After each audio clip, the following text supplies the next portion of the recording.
दुनिया का नक्शा बदल दिया। लोग मरे, एम्पायर्स खत्म हुए और न्यू पावर्स इमर्ज हुए। पर अगर हम ऑनेस्टली आज के बारे में बात करें तो सिचुएशन स्टेबल बिल्कुल नहीं है, बल्कि और डेंजरस और कॉन्फ्लिक्ट है। फर्क सिर्फ इतना है कि पहले के वॉर्स बैटलफील्ड में होते थे, पर आज के कॉन्फ्लिक्ट्स दुनिया के अलग अलग रीजन से एक साथ अनफोल्ड हो रहे हैं। धीरे धीरे ही सही, बट कॉन्टिन्यूसली एस्केलेट हो रहे हैं।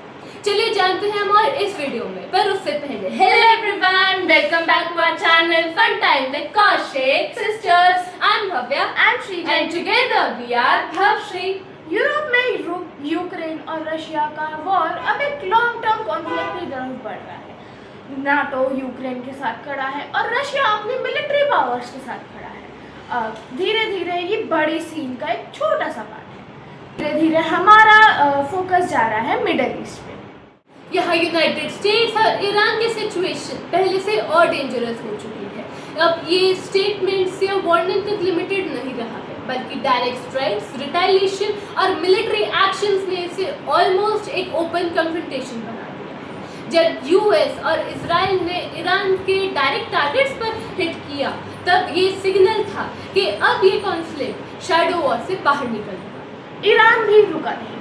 ड्रोन्स, मिसाइल्स और प्रॉक्सी फोर्सेस के थ्रू उसने यूएस और इजराइल के टारगेटेड एरिया पर अटैक किया। अब सिचुएशन इतनी एस्केलेट हो गई थी कि स्ट्रेट ऑफ हॉर्मुज जैसे एनर्जी सप्लाई भी प्रेशर में चला गया। अब ये सिर्फ रीजनल कॉन्फ्लिक्ट नहीं, बल्कि एक ग्लोबल कॉन्फ्लिक्ट बन चुकी है। इस टेंशन को और डेंजरस बना रहा था इसका ग्लोबल कनेक्शन। चाइना और रशिया जैसे बड़े कंट्रीज जो डायरेक्ट वॉर में तो नहीं है, पर उनका इनडायरेक्ट सपोर्ट पावर बैलेंस को और कॉम्प्लिकेटेड बना रहा है। यही पैटर्न हमने हिस्ट्री में भी देखा था, जहां बड़े अलायंसेस मिलके एक बड़े कॉन्फ्लिक्ट का फाउंडेशन क्रिएट करते हैं। एशिया में भी रिस्क खत्म नहीं होता है। चाइना और ताइवान का इशू कांस्टेंट प्रेशर पॉइंट बना रहा था, और अगर यूएस उसमें इन्वॉल्व हो गया तो ये रैपिडली एस्केलेट हो सकता है। अगर हम इन सब चीज़ों को साथ देखें तो एक क्लियर पैटर्न बन रहा है।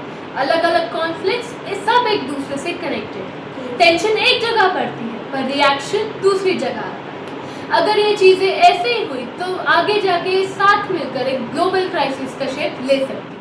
सबसे बड़ा डिफरेंस ये है कि वॉर्स बैटलफील्ड तक सीमित नहीं रहे। न्यूक्लियर वेपन, साइबर अटैक्स और एडवांस टेक्नोलॉजी ने वॉरफेयर का डायरेक्शन ही बदल चुका है। छोटी सी गलती और पूरे वर्ल्ड पे इम्पैक्ट। अब जीतने वाला भी हार सकता है। तो क्या वर्ल्ड वॉर 3 शुरू हो चुकी है? शायद नहीं, पर आज की जो करंट सिचुएशन है, स्पेशली ईरान और यूएस की बढ़ती टेंशन एक ऐसे पॉइंट तक पहुंच सकती है जहां पर चीज़ें आउट ऑफ कंट्रोल हो जाए। अब हमें पता भी नहीं चलेगा कब वर्ल्ड वॉर 3 शुरू हो जाएगी।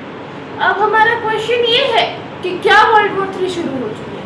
हमें नहीं पता, पर हमारा क्वेश्चन ये होना चाहिए, क्या हम वर्ल्ड वॉर 3 को पहचान पाएंगे कि वो शुरू हो चुकी है? तो ये थी हमारी वर्ल्ड वॉर सीरीज। अगर आपको ये अच्छी लगी हो तो लाइक, शेयर और सब्सक्राइब करना मत भूलना। बाय एवरीवन, मिलते हैं हम आपको अगली वीडियो में।